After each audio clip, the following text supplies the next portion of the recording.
Good evening. आज का हमारा टॉपिक है मारवाड़ में मारवाड़ दुर्गादास राठौड़।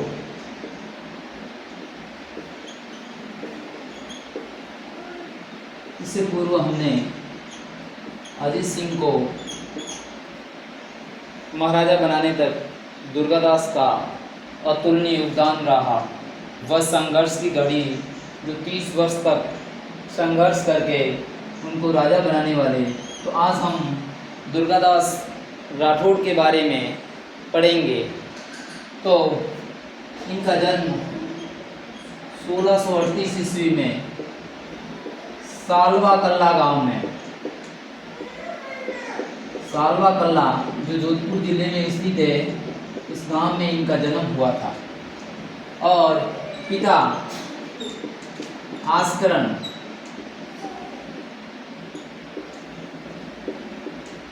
माता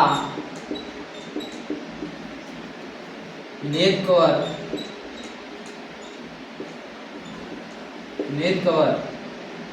और कहा जाता है कि बचपन में ही इन्हें कुछ समय पश्चात 16-17 साल की उम्र में ही नूनेवा की जागीर दी, नूनेवा की जागीर। और वहीं पर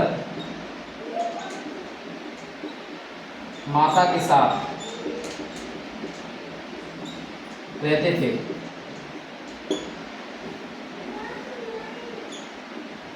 1638 में इनका जन्म हुआ। तो कहा जाता है कि ये महान स्वामी भक्त, कहा जाता है कि आस्करण के और पत्नियां थी, इस पत्नी से इनकी नहीं बनती थी। और कहा जाता है कि इनका पुत्र दुर्गादास राठौड़, जो कि अपने पुत्र को लेकर, जैसा कि इनको लोनेवा की जागीर दी, तो वहाँ चले जाते हैं। वहीं पर अपनी माता के साथ दुर्गादास राठौड़ रहते थे। तो एक किंवदंती या कहानी के अनुसार हम कह सकते हैं कि राजा का एक स्वामी भक्त सेवक सरदार, जो कि राज परिवार की ऊँट को चला रहा था, ऊँट का गवाला था समझो, और उनकी ऊँट वहाँ से दुर्गादास राठौड़ के खेत में आ गई। और दुर्गादास राठौड़ के द्वारा उस राइगे को, जो गवाले को, कहा कि भाई ये खेत में ऊँट आई है, नुकसान हो रहा है, इनके खेत से बाहर निकाल दी जाए। तो कहा जाता है कि उस गवाले ने मारवाड़ राज परिवार का कुछ कहकर उसको भला बुरा कहा। और कहा जाता है कि दुर्गादास राठौड़ उस समय बाल्य अवस्था में, जवानी में था, और कहते हैं कि उसको वहीं पर मार गिराता है, मार गिरा देता है, अर्थात उसको भला बुरा कहने पर उसको मार देता है। फिर उसके साथ में जो दूसरी गवाला था, उसने आकर महाराजा जसवंत सिंह जी को ये बातें बताई। तो कहा जाता है कि फिर जसवंत सिंह जी दुर्गादास राठौड़ को बुलाते हैं और दरबार में आते हैं। और उसके बाद उसको पता चलता है कि ये हमारे दरबार का ही व्यक्ति आस्करण का पुत्र है। और कहा जाता है कि तुमने ऐसा क्यों किया। तो इन्होंने सच्चाई बता दी कि कहने के बावजूद नहीं माना, तो उसने ऐसा कर दिया। और कहा जाता है कि वो दूसरा गवाला भी जब दरबार में उनसे बातें कर रहे तो कुछ कह रहा था कि भाई ये ऐसे किया, कुछ बोल रहा था, तो उनको गुस्सा तो था ही। तो जसवंत सिंह जी ने कहा कि तुमने कैसे किया। तो वो दूसरा गवाला था, उसको भरे दरबार में मार दिया। एक महान दुर्गादास, जो कि भरे दरबार में एक व्यक्ति का गलत बोलने पर भरे दरबार में उसको कत्ल कर देता है। और जसवंत सिंह जी ने कहा कि मारवाड़ में, उस समय उन्होंने कहा था, मारवाड़ में या मारवाड़ पर संकट आने पर मारवाड़ की रक्षा यही बालक करेगा। चिकू दूर भाग जाए यहाँ से। यही बालक करेगा और इन्हें अपने दरबार में रख देते हैं और कहा जाता है जहाँ जहाँ भी इनकी पोस्टिंग थी वहाँ दुर्गादास राठौड़ इनके साथ रहा। और वास्तव में कहा जाता है कि जसवंत सिंह की मृत्यु के बाद 23 वर्षीय संघर्ष ये राठौड़ और मुगलों के बीच में होता है और 30 वर्ष के कड़े संघर्ष के बाद उनके पुत्र अजीत सिंह को मारवाड़ का राजा बनाते हैं और मारवाड़ और सिसोदिया गठबंधन बनाकर उसकी रक्षा करते हैं। फिर इस प्रकार एक महान शासक था और धार्मिक सहिष्णुता का भी बहुत अच्छा उदाहरण दिया है। धार्मिक सहिष्णुता कहते हैं कि औरंगजेब की पोती सफीउन निसा और बुलंद अख्तर कहा जाता है कि संभाजी के पास जाते हैं और फिर इराक की तरफ से कोई सेट नहीं होता तो वो इराक की तरफ अकबर चला जाता है तो अपने लड़का और लड़की को दुर्गादास के रक्षा भार में इन्हें छोड़ देता है। और कहा जाता है कि इनकी शिक्षा दीक्षा के लिए जगन्नाथ रामचंद्रोत के यहाँ जूना बाड़मेर छोड़ता है। जूना बाड़मेर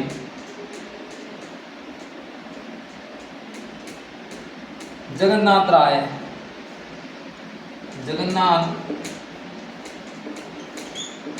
राय के यहाँ इन्हें छोड़ देता है। और जैसा कि विदित है कि इन्हें वहाँ छोड़कर इनकी शिक्षा दीक्षा करते हैं और प्रभावित होते हैं। कहते कि अपने शासन की बागडोर मारवाड़ की इनको देने के लिए तैयार हो जाते हैं, लेकिन ये स्वामी भक्ति का उदाहरण देकर स्वामी भक्ति का उदाहरण देकर ये दुर्गादास राठौड़ को औरंगजेब की मृत्यु के बाद वहाँ का राजा बनाते हैं और कहते हैं कि जो देवारी का समझौता होता है वह अमर सिंह सेकेंड, मेवाड़, सवाई प्रताप सिंह और इधर अजीत सिंह और दुर्गादास और जैसा कि उसके साथ सवाई प्रताप सिंह के साथ अमर सिंह सेकेंड की पुत्री चंद्रपुर की शादी और प्रस्ताव उनका पुत्र राजा बनेगा, तो ये उनके समय की घटना है। तो इस प्रकार मारवाड़ को 30 वर्षीय संघर्ष जो बाल मुकुंद खिची और गोराधाय के साथ मिलकर एक मारवाड़ राज्य की रक्षा करते हैं। और हमने पढ़ा था कि अजीत सिंह कान का कच्चा था और सुनता किसी की नहीं था, तो कहते हैं कि दुर्गादास राठौड़ से इनकी कान का कच्चा था और गिराने पर ऐसा बनती नहीं थी। और कहा जाता है कि दुर्गादास राठौड़ को मेड़ता की जागीर दे दी जाती है और कुछ समय के लिए तो वहाँ चले जाते हैं, लेकिन दुर्गादास राठौड़ का मन नहीं लगता है और वह वापस जोधपुर चले आते हैं। लेकिन अजीत सिंह और इनकी बनी नहीं और इन्हें देश निकाला दे दिया जाता है। देखो, एक महान स्वामी भक्त सरदार जो अपने राजा के द्वारा देश निकाला दिए जाने पर भी विरोध नहीं करते और कहा जाता है कि यदि विरोध करते तो इनके समर्थन में हजारों स्वामी भक्त तैयार हो जाते, लेकिन इन्होंने ऐसा, इनका जो संस्कार थे वो ऐसा नहीं माना और वो निकल जाते हैं। निकलते वक्त ये मेवाड़ की तरफ से जा रहे थे तो कहा जाता है कि अमर सिंह सेकेंड, मेवाड़ का राजा अमर सिंह सेकेंड, जो कि इन्हें रामपुर और विजयपुर की जागीर दे देते हैं।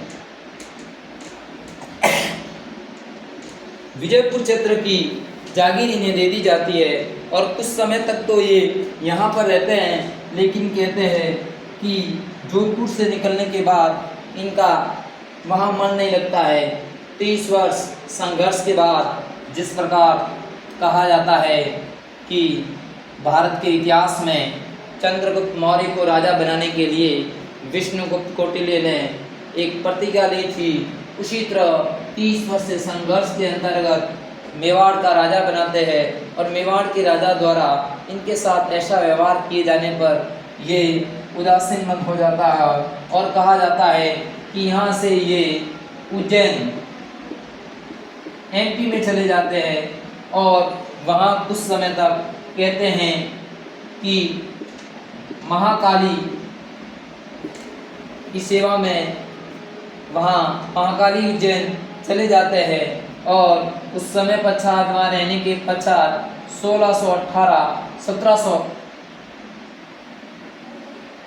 1718 ईस्वी में उज्जैन में एक नदी है शिप्रा नदी के तट पर इनकी मृत्यु हो जाती है और वहीं पर इनकी छतरी बनी हुई है। तो कई बार प्रश्न आ जाता है कि उनकी मृत्यु कहाँ हुई थी, तो उज्जैन में, और इनकी छतरी कहाँ है, तो इनकी मृत्यु उज्जैन में शिप्रा नदी के तट पर हुई और इनकी छतरी उज्जैन में आज भी एक प्राचीन धरोहर की प्रतीक के रूप में विद्यमान है। तो ऐसे हमारे महान दुर्गादास राठौड़, जिनकी कुछ महत्वपूर्ण उपलब्धियां भी है और इनके बारे में कहा जाता है कि 8 पहर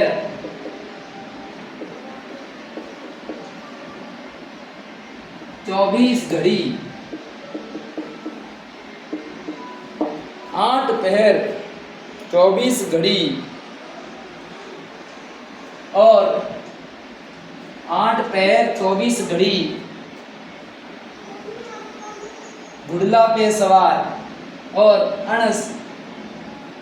अणसेलासु शेख तो पाटी दुर्गादास राठौड़। कहा जाता है कि 30 वर्षीय संघर्ष के दौरान वो खाने पीने यानी बाटी भी अपने भाले से घोड़े पर ही सेकते थे। इस प्रकार मारवाड़ का एक महान स्वामिभक्त सरदार जो कि इनको मारवाड़ की रक्षा की और इन्हें एक बहुत बुरा दिन देखना पड़ा और यहाँ से जाना पड़ा और इनकी मृत्यु यहाँ हुई। कहते हैं कि 2 गज जमीन भी मारवाड़ में नसीब नहीं हुई, ऐसे इनके बारे में कहा जाता है, जो कि मारवाड़ की रक्षा करने वाला था। और अब हम दुर्गादास राठौड़ की कुछ उपलब्धियां हैं, तो इन्हें राठौड़ों का यूलिसेस हमारे इतिहासकार कर्नल जेम्स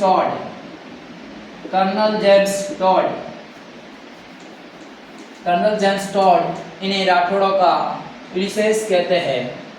और इनके बाद इनको कहते हैं मारवाड़रा अणबिंदिया।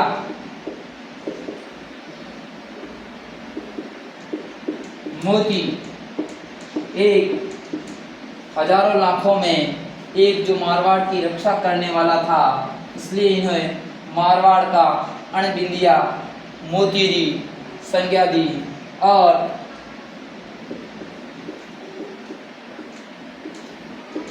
मारवाड़ का चाणक्य और भी कह सकते हैं इन्हें, मारवाड़ का रक्षक धर्म रक्षक भी कह सकते हैं, क्योंकि एक संकट की घड़ी में इन्होंने मारवाड़ की रक्षा की थी।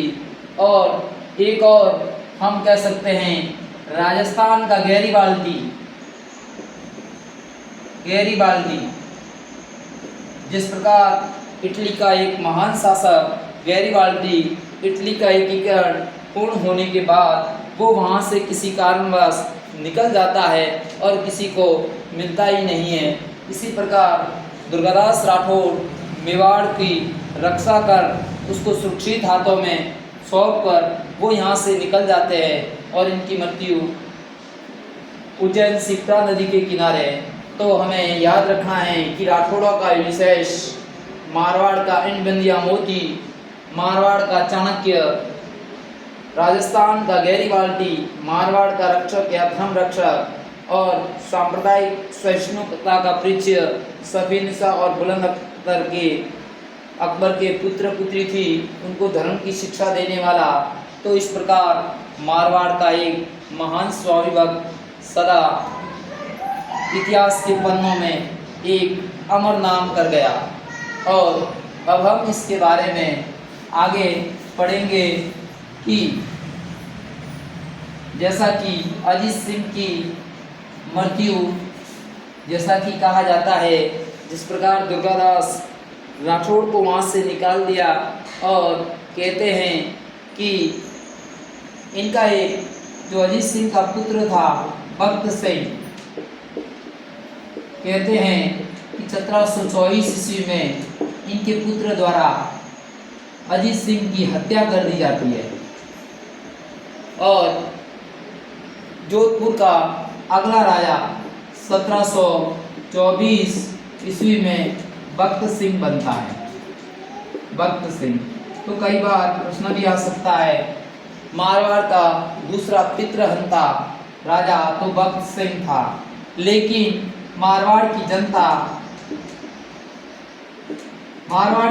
इन्हें स्वीकार नहीं करती है और कहा जाता है कि इनको मेड़ता की जागीर दे दी जाती है और वो मेड़ता चले जाते हैं।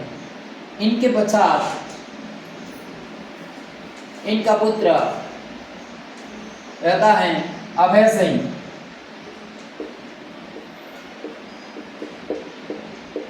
1724 से 1749 के आसपास वो राजा बनता है।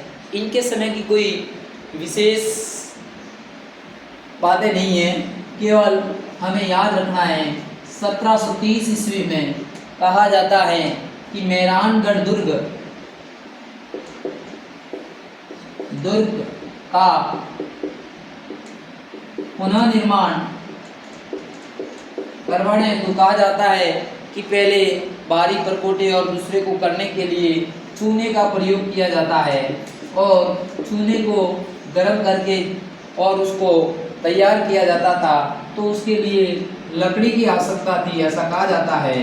तो कहा जाता है कि अभय सिंह जी द्वारा अपने सेनापति को ये आदेश दिया जाता है कि खेजड़ली से कुछ लकड़ी लाई जाए। तो ये कहते हैं कि खेजड़ली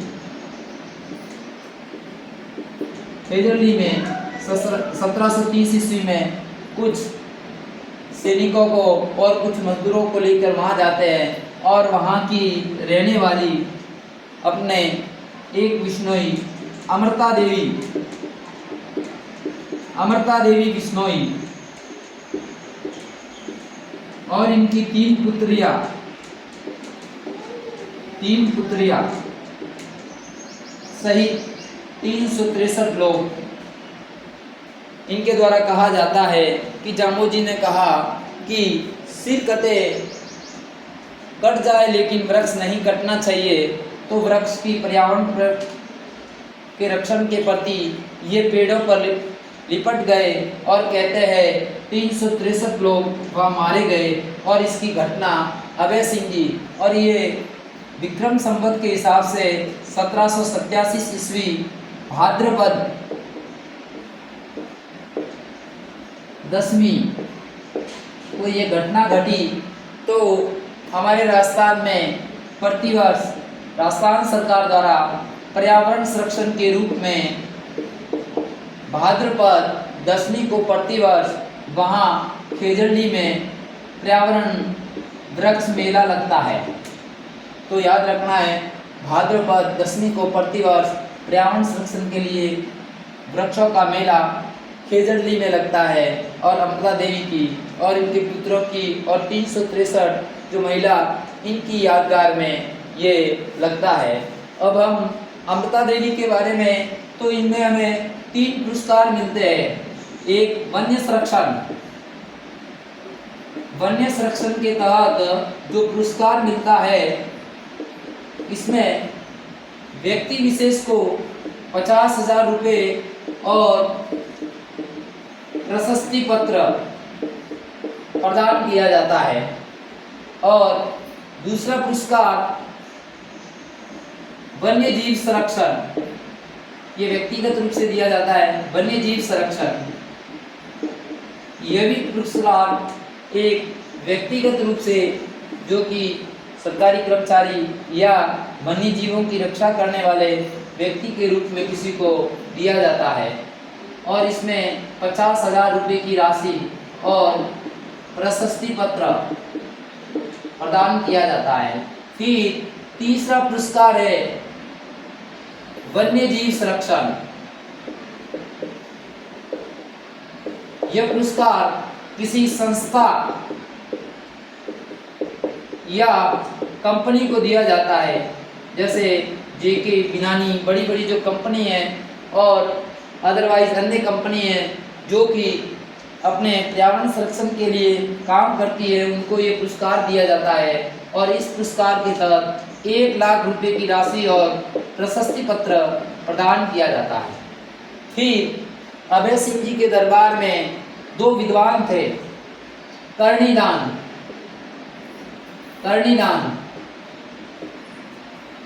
जिनके द्वारा सूरज प्रकाश ग्रंथ की रचना की।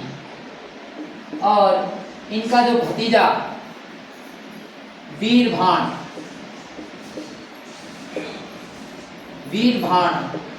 जिसने राजरूपक की रचना की।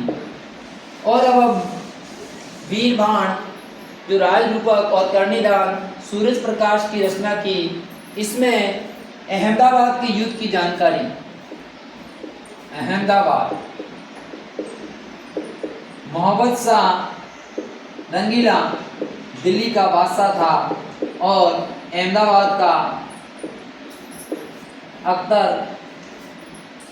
या कोई अख्तर नाम का एक सूबेदार था अहमदाबाद का। उन दोनों के बीच में युद्ध की घटना की जानकारी देते हैं और कहते हैं कि ये युद्ध हुआ था। इस युद्ध को दबाने के लिए कोई ऐसा साहसिक व्यक्ति नहीं था, क्योंकि अहमदाबाद का जो सेनापति था बहुत था और मोहम्मद रंगीला बहुत शक्तिशाली और ताकतवर था। मोहम्मद रंगीला ने कई बार किसी को भेजा, लेकिन यह सफल नहीं हुआ। और किसी के कहने पर कहा जाता है कि मारवाड़ के अभय सिंह जी को उसका नेतृत्व दिया गया और अभय सिंह जी ने अहमदाबाद के सेनापति को बुरी तरह हराकर युद्ध मैदान से भगा दिया और अहमदाबाद क्षेत्र पर मुगलों का, मोहम्मद शाह रंगीला का अधिकार हो जाता है। तो हमें अभय सिंह जी के बारे में सबसे बड़ी बात याद रखनी है, कर्णिदान जो सूरज प्रकाश लिखते हैं और वीरभाण राजरूपक। कहा जाता है कि सूरज प्रकाश ने इस का वर्णन अतिशयोक्ति ज़्यादा लिखी है, तो इसका भतीजा वीरभाण राजरूपक में इसका वर्णन करते हैं और अभय सिंह की उपलब्धियों के बारे में इसमें जानकारी दी गई है। अभी अभय सिंह जी की मृत्यु के पश्चात उनका पुत्र राम सिंह के नाम से राजा बनते हैं, लेकिन कहा जाता है कि यह अयोग्य था और जनता ने इन्हें स्वीकार नहीं किया। और कहा जाता है कि जनता के द्वारा वापस भक्त सिंह को नागौर से वापस बुला दिया जाता है और जोधपुर का शासक घोषित कर दिया जाता है। तो कहा जाता है राम सिंह जोधपुर नहीं संभाल सका, तो वहाँ की जनता ने जवाब दिया और कहा कि यह शासन की बागडोर तो भक्त सिंह ही संभाल सकता है। और भक्त सिंह भी कहा जाता है कि 1751 से 1753 तक 2 वर्ष तक शासन किया और इसके पश्चात इसकी मृत्यु हो जाती है। और इनके पश्चात हम मारवाड़ का अगला राजा 1753 ईस्वी में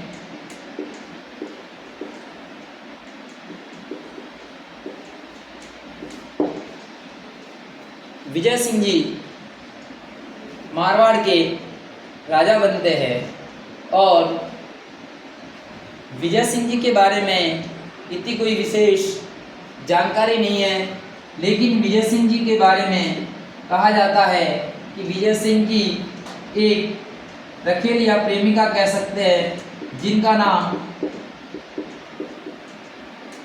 गुलाब राय, जिनको कि मारवाड़ की नूरजहाँ कहा जाता है।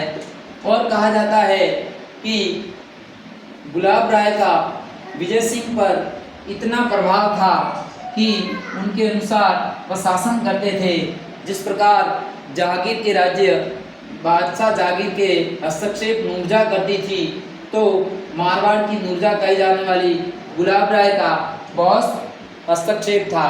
और इस गुलाब राय द्वारा जोधपुर शहर के भीतर गुलाब सागर तालाब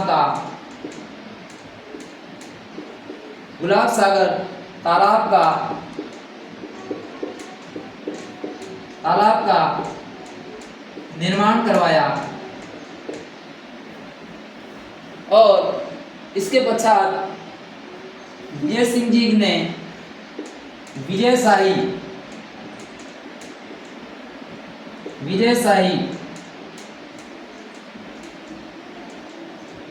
सिक्के चलाए थे। तो विजय सिंह के बारे में हमें याद रखना है कि इनकी प्रेमिका थी गुलाब राय, जिनको मारवाड़ की नूरजहाँ कहते थे। इनका हस्तक्षेप बहुत ज़्यादा था। इनके द्वारा गुलाब सागर तालाब बनवाया था और विजय सिंह ने विजयशाही सिक्के चलाए थे।